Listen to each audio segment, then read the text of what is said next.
Bhagavad Gita 14th chapter గుణత్రయ విభాగయోగంలో second శ్లోక. ఇదం జ్ఞానముపాశ్రిత్య మమ సాధర్మ్యమాగతాః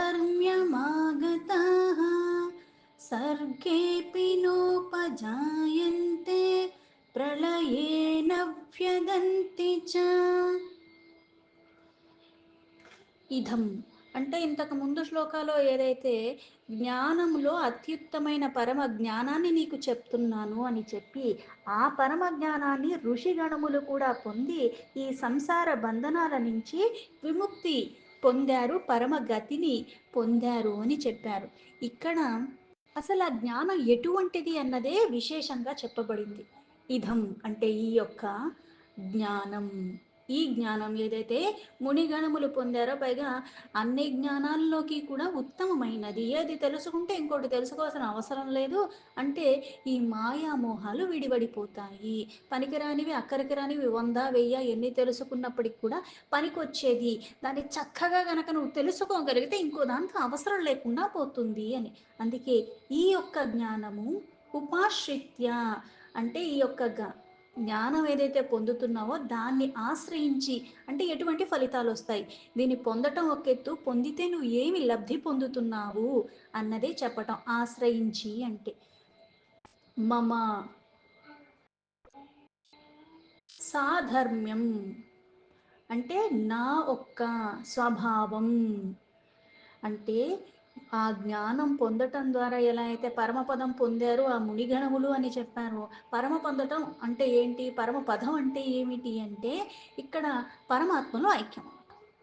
ఎలా అయితే పాలల్లో పాలు కలిసిపోతాయి, అది ఏ పాలు ఈ పాలు అని చెప్పడానికి కుదరదు. చిక్కటి పాలల్లో అదే చిక్కనిదనంతో కూడుకున్న పాలు కలిపితే అదే చిక్కదనం అలానే ఉంటుంది. పలసగా ఉన్న పాలలు తీసుకెళ్ళి చిక్కదనంలో ఉన్న పాలల్లో కలిపేస్తే ఏమవుతుంది, అవి కూడా పలచబడిపోతాయి. అంటే మూలం అన్నది మళ్ళీ అలా లేకుండా పోతుంది ఈ సంపర్కం వల్ల. కానీ ఈ పరమపదం పొందడం ఈ జ్ఞాన కారణంగా పొందేది ఎలా ఉంటుంది అంటే ఆ పరమాత్మ స్వభావంగా తయారవుతారు.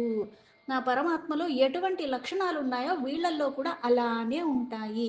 అందుకే మనకి శివ పురాణం తీసుకున్న ఈ పురాణాలలో ఇతిహాసాల్లో కొన్ని కొన్ని గాథలు చెప్తూ ఉంటారు.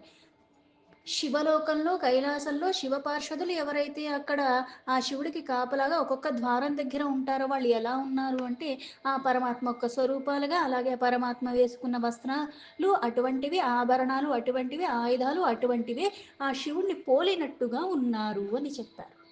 ఆ శివుడిని పోలినట్టుగా ఉన్నారు అంటే ఏంటి, ఇక్కడ ఆ స్వభావాలతో అక్కడికి అలా ఉండగలిగారంటే దానికి కారణం ఇది. అందుకే ఈ జ్ఞాన కారణంగా వాళ్ళు ఆ పరమాత్మలో పరమ పదాన్ని పొందుతున్న కారణంగా ఆ పరమాత్మ వంటి స్వభావాలే కలిగి ఉంటారు ఈ జ్ఞానం లభించిన కారణంగా. ఆగతాః సర్గే అపిన ఉపజాయంతే. ఆగత అంటే ఆ గతి వాళ్ళకి పొందిన తర్వాత, సర్గ అంటే మళ్ళీ సృష్టి, సర్గ అంటారు. అంటే అర్థం ఏమిటి అంటే సృష్టింపబడుతుంది. ఏది సృష్టింపబడుతుంది, సృష్టి జరగాలి, పోషణ జరగాలి, మళ్ళీ కాలానుగుణంగా లయమైపోవాలి, మళ్ళీ తర్వాత పునః సృష్టి, మళ్ళీ సృష్టింపబడుతున్నాయి. అంటే ఈ జ్ఞానం కలిగిన కారణంగా ఆ పరమాత్మను ఆశ్రయించి ఉండి పరమ పదం పొందిన కారణంగా పరమాత్మ స్వభావాలుగా మారిపోతున్నారు. మళ్ళీ సర్గే అంటే సృష్టించే సమయంలో, సృష్టింపబడే సమయంలో, అపి నా ఉపజాయంతే అంటే ఆ సమయంలో మళ్ళీ వీళ్ళు జన్మించరు. ఎందుకు జన్మించరు, ఎలా అయితే పరమాత్మకి జన్మరాహిత్యం కలిగిన వాడు, జన్మ లేదు మరణం లేదు, ఎలా అయితే జన్మ ఉన్న ప్రతిదానికి కూడా మరణం ఉన్నది. ఆది అంత్యము లేని ఆ పరమాత్మ జన్మరాహిత్యంగా ఎప్పుడూ ఒకలాగే సంపూర్ణంగా ఉంటున్న ఆ పరమాత్మ, ఆ స్వభావాన్ని నువ్వు కలిగి ఉన్నావు. ఆ జ్ఞాన కారణంగా గతి నీకు కలిగిన కారణంగా ఏమవుతుంది అంటే ఈ జనన మరణాల చక్రాల నుంచి విడిపడిపోతున్నావు, మళ్ళీ నీకు జన్మ లేదు. ఆ పరమ పదాన్ని పొందిన కారణంగా పరమాత్మలో ఐక్యమైపోయావు. అందుకే మళ్ళీ జన్మించరు అటువంటి వాళ్ళు. సృష్టింపబడటానికి వీలు లేకుండా ఐక్యమైపోయి ఉన్నారు. ఇప్పుడు నువ్వు సృష్టింపబడేటప్పుడు సృష్టింపబడకుండా అంటే మళ్ళీ జన్మ తీసుకోవట్లేదు. అలా జన్మ తీసుకున్నోడు మళ్ళీ ప్రళయ అంటే ప్రళయ కాలంలో మళ్ళీ లయం అయిపోతున్నావు. పుట్టుకే లేనివాడు మళ్ళీ లయం ఎలా అవుతాడు? నువ్వు పుట్టలేదు కదా! లయమయ్యే అవకాశం కూడా లేదు. నవ్యధంతి. అలాగే ఆ వేదనకి గూడా గురవ్వవు. ఎలా అయితే జనన మరణాలన్నవి జననం తీసుకుంటున్నాం, మరణం అయిపోతుంది. మళ్ళీ పునః జననం. జననం తీసుకునే ముందు ఎలా అయితే గర్భంలో ఉంటాడు శిశువు. నరకయాతన అన్నది ఎక్కడుంది అంటే, బయటకు వచ్చాక గాదు, ఈ సంసారంలో గాదు, ఆ గర్భంలో ఉన్నప్పుడు అసలైన నరకయాతన ఉంటుంది. అందుకే భాగవతంలో దాని గురించి అసలు నిజంగా శిశువు లోపలి ఎటువంటివి పాపజ తో కూడుకుని తను చేసిన కర్మలన్నీ కూడా గుర్తించుకుంటూ అవన్నీ చేశాను కాబట్టి కదా ఇలా నేను అనుభవించాల్సి వస్తుంది అన్న అంతర్మదనం చెందుతాడు. ఇంత జ్ఞానం కలిగి ఆ సమయంలో ఆ బాధలకి ఓర్చుకుంటూ ఈ బాధ మళ్ళీ కలగకూడదని ఇన్ని జరిగి మళ్ళీ పుట్టిన వెంటనే మాయామోహాలకి లోబడిపోయి మళ్ళీ భోగం కావాలి, ఇది కావాలి, అది కావాలి అన్నట్టుగానే వీటి అందే మక్కువతో ఉంటారు. ఇక్కడ ఆ జ్ఞానం కలిగిన కారణంగా ఇవన్నీ లేకుండా వేదన లేదు, జననం లేదు, మరణం లేని స్థితిలో ఆ జ్ఞానం కలిగిన వాళ్ళు ఉంటారు అని చెప్తున్నాడు. శ్లోకానికి యథాతథ మీనింగ్ తీసుకుంటే ఇదం జ్ఞానముపాశ్రిత్య మమ సాధన్యమాగతాః సర్గేऽపి నోపజాయంతే ప్రళయేన వ్యదంతి చ. పరమ జ్ఞానాన్ని ఆశ్రయించిన వారు నా స్వరూపాన్నే పొందుతున్నారు. అలాంటి వాళ్ళు మళ్ళీ సృష్టి మొదలైనప్పుడు మళ్ళీ జన్మ తీసుకోరు, మళ్ళీ లయమయ్యే క్రమంలో కూడా మళ్ళీ లయము అవ్వట్లేదు. వాళ్ళు ఆ ఆవేదనకి దూరం అయిపోతున్నారు. పరమ పదాన్ని శాశ్వతంగా పొంది ఉన్నారు అని చెప్పారు. ఇక్కడ జననం, మరణం. జననం ఉన్న వాళ్ళకి మరణం ఉంటుంది. ఈ జనన మరణాల మధ్యలో ఏదైతే మనం కర్మలు చేస్తున్నాం, తెలిసి చేసినా, తెలియకుండా చేసినా. కొన్ని తెలిసి చెయ్యలేకుండా, నియంత్రించుకోలేకుండా చేస్తూ ఉంటాం. కొన్ని చేసేటప్పుడు చెయ్యాలని లేదు, కాకపోతే గత్యంతరం లేకుండా కూడా కొన్ని చేస్తూ ఉంటాం. అందుకే మనకి సులభతరమైన మార్గం అని భక్తి యోగంలో చాలా స్పష్టంగా చెప్పారు. ఏది చేసినా సరే కర్తను అంటే చేసేవాడిని నేను కాదు. ఈ శరీరంతో చేస్తున్నాను. ఈ శరీరం చెయ్యటానికి కారణం ఇందులో ఉన్న చైతన్య శక్తి. ఇది ఇచ్చింది నువ్వు. ఇక్కడ మళ్ళీ ఈ చుట్టూ అన్నీ ఉండటానికి కారణం నువ్వు. ఈ సమయానికి, ఈ సందర్భానికి ఇలా నేను చేసేలాగా అవకాశాన్ని ఇచ్చింది నువ్వు. ఏదైనా నీకే సమర్పణ అన్న భావనతో నువ్వు గనక క్రతువులు చెయ్యగలిగితే, ఆ కర్తగా కాకుండా ఆ కర్మలొక్క బంధం నుంచి నువ్వు విడివడిపోతావు. వీళ్ళ జ్ఞానం, పరమజ్ఞానం పొంది ఉన్నారు కాబట్టి, జీవన్ముక్తి స్థితిలో ఉండగలిగారు కాబట్టి, అంత్యకాలంలో పరమ పదాన్ని వాళ్ళు పొందారు. అందుకే ఆ పరమ జ్ఞానాన్ని ఎవరైతే అర్థం చేసుకుని ఉంటారో పదే పదే ఈ జనన మరణాల చక్రాల్లో మనం చేసిన కర్మలు అనుభవించటానికి మళ్ళీ కర్మ కర్మతోనే పోతుంది. కర్మని కర్మ ద్వారానే మళ్ళీ సరిచేసుకోగలవు. వీళ్ళు ఇలా కర్మ చేసిన ఆ కర్మ ఫలితాన్ని పొందకుండా మొత్తం పరమాత్మకే సమర్పణ భావంలో పరమాత్మ యందే రమిస్తూ ఎల్లవేళలా ఉంటున్నారు కాబట్టి మళ్ళీ పదే పదే జన్మ తీసుకోవాల్సిన అవసరం లేకుండా ఆ బాధకి దూరం అయిపోతున్నారు. మళ్ళీ లయం ఇవన్నీ ఏమీ జరగకుండా అయిపోతున్నాయి. అందుకే అర్జున అటువంటిది చెప్తున్నాను, జాగ్రత్తగా విను. సర్వము పరమాత్మయందే ఉంది. ఆ సర్వంలో ఉన్న ఆ పరమాత్మే కూడా మళ్ళీ ఎలా అయితే సాక్షిగా ఉంటున్నాడు తప్పితే కర్మలు మళ్ళీ నువ్వే చెయ్యాలి. అవకాశాన్ని ఇస్తున్నాడు, సందర్భాన్ని ఇస్తున్నాడు. కానీ నువ్వు ఎటువైపుగా మక్కువ చూపిస్తున్నావన్నది నీ మళ్ళీ కర్మవాసనలే. అందరికీ క్లాస్ ఫస్ట్ రావాలనే ఉంటుంది. కానీ దానికి ఉత్తినే వచ్చేస్తుందా? రోజు ఇంత సమయం అని కష్టపడాలి. వేరే వేరే వ్యామోహాలు లేకుండా ఆటలని, పాటలని, టీవీలని ఇవన్నీ పక్కన పెట్టాలి. ఆ కాస్త సమయాన్ని కేటాయించి నేను రోజు శ్రమ పడుతూ ఉంటేనే ఏమవుతుంది?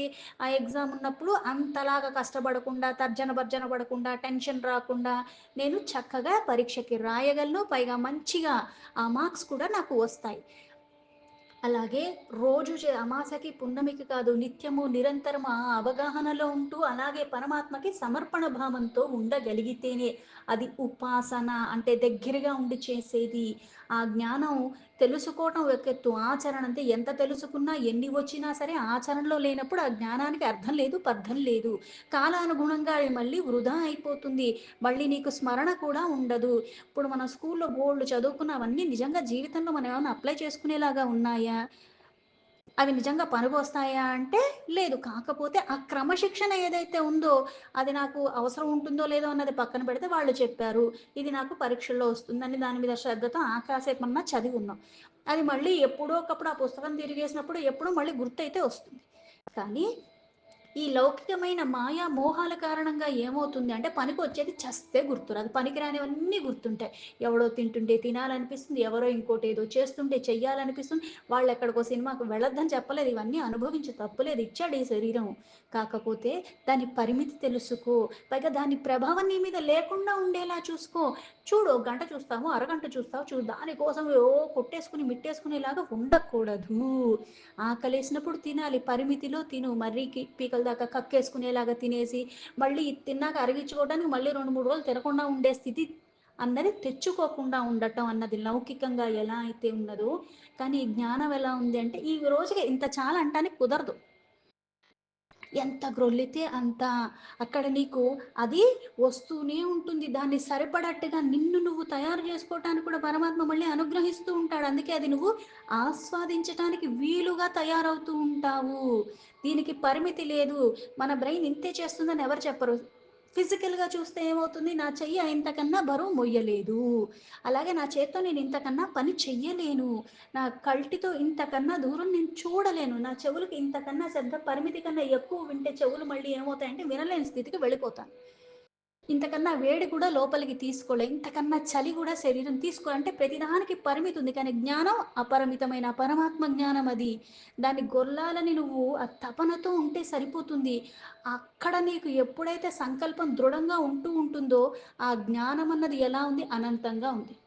కొలమానం లేని ఆ పరమాత్మ గురించి ఆదిగా సనాతనగా ఉంటున్న ఆ పరమాత్మకి చెందిన ఆ పరమ జ్ఞానము ఎందున్నాడో అన్నది వీలు లేకుండా ప్రతిదాని యందు అందుగలడు ఇందు వలదన్నది లేదు సుమతి అన్నట్టుగా ప్రతిదాని యందు ఉన్నది పరమాత్మ. ఆ పరమ సత్యం అర్థం చేసుకుని దానికి తగ్గట్టుగా చూడంగానే నాకు అది తెలిసిపోతుందా? తెలీదు. కానీ ఆ ప్రయత్నాన్ని విడవకుండా ఈరోజు 10 నిమిషాలు, రేపు 10 నిమిషాలు ఇలా క్రమేణా ఒక నెల చేశాననుకుందాం. తర్వాత 15 నిమిషాలు. ఇలా సమయాన్ని పెంచుకోవటం, ఈ సమయాన్ని మళ్ళీ తక్కువ చేయకుండా నేను ఈ సాధనలో ఎప్పుడూ ఉండాలి. నన్ను నేను సిద్ధపరుచుకుంటూ ఉన్నప్పుడు, ఆ జ్ఞానాన్ని నేను ఎంతైనా సరే తీసుకోవటానికి శారీరకంగా, మానసికంగా, వాచికంగా కూడా నేను సిద్ధపడిపోతూ ఉంటాను. అది ఉపాసన. ఆ మునులు అలా చేస్తూ ఉంటారు. అందుకే నా స్వరూపాన్ని పొందుతున్నారు అంటే నా స్వభావాలను పొందుతున్నారు. ఏది పరమాత్మ స్వభావం అంటే ఆది అంత్యము లేనివాడు, గుణాతీతుడు, సర్గాతీతుడు, అలాగే రూపాతీతుడు, నామాలకి అన్నిటికీ అతీతంగా ఉన్నవాడు, పరమంగా ఉన్నాడు. జనన మరణాలకు కూడా అతీతంగా ఉన్నవాడే పరమాత్మ. అందుకే తనలో ఐక్యమైన వారు ఇట్లా మళ్ళీ జన్మ తీసుకోకుండా, మళ్ళీ ఆ ఆవేదన లేకుండా ఆ పరమాత్మలోనే ఐక్యమైపోతారు. అంటే పరమాత్మలానే అయిపోతున్నారు. అందుకే సారూప్య, సామీప్య, సాయుజ్యం, సాలోక్యం ఇవన్నీ చెప్పారు. ఇక్కడ ధర్మం అంటే ఏంటి? సాత్విక గుణం, రజోగుణం, తమో గుణం ఇవన్నీ కూడా అంటకుండా ఉండే స్థితిలో ఉండటం, పరమంగా ఉండటం, ముక్తిని పొందిన జీవుడు. గుణాలు ఉండవు, అలాగే అక్కడ ఆకారాలు లేవు, బంధనాలు లేవు, జనన మరణాలు లేవు, జ్ఞానమే ఉన్నది. ఆ జ్ఞానంతో ఉన్నవాళ్ళు జీవన్ముక్తులు అయిన వాళ్ళు శాశ్వతంగా దేహమే కాదు ఇంకా ఏదీ లేకుండా ఉంటారు.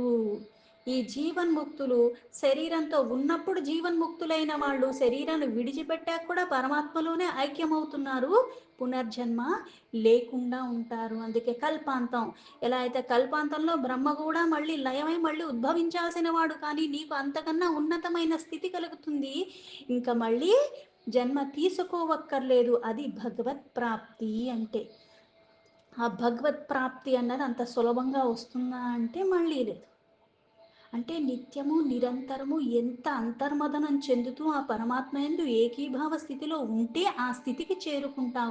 కనీసం ఆ ఫలితాన్ని తెలుసుకున్నా సరే మళ్ళీ ఈ సంసారం అన్న జనన మరణాలు నాకు కలగకుండా ఉంటాయన్న కోరికతో అయినా సరే కొన్ని నువ్వు చెయ్యటానికి క్రమేణా క్రమేణా ఒకటి ఒకటి అలవర్చుకు ఉంటుంటే కూడా ఆ సామీప్యాన్ని నువ్వు ఇష్టపడతావు. అలాగే ఆ సాయుధ్యాన్ని పొందాలన్న కోరికతో నువ్వు కొన్ని కొన్ని క్రతువులు చెయ్యటం.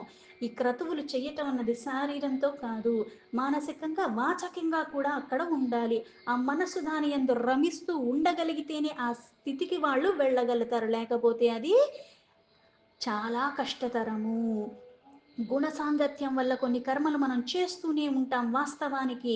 అందుకే ఈ గుణాలన్నవి మనకి అతీతంగా ఉన్న ఆ పరమాత్మను ఆ సమయానికి, సందర్భానికి, ఆ గుణానికి లోబడి కొన్ని క్రతువులు చేసినప్పటికి కూడా ఎప్పుడైతే మనసు పరమాత్మయందే రమిస్తూ, పరమాత్మనే స్మరిస్తూ, దీని ఫలితాన్ని కూడా ఆశించకుండా సమర్పణ భావంతో నేను చేసుకుంటూ వెళ్ళిపోతున్న కారణంగా దాని సంపర్కం నాకు కలగదు. అది ప్రధానము.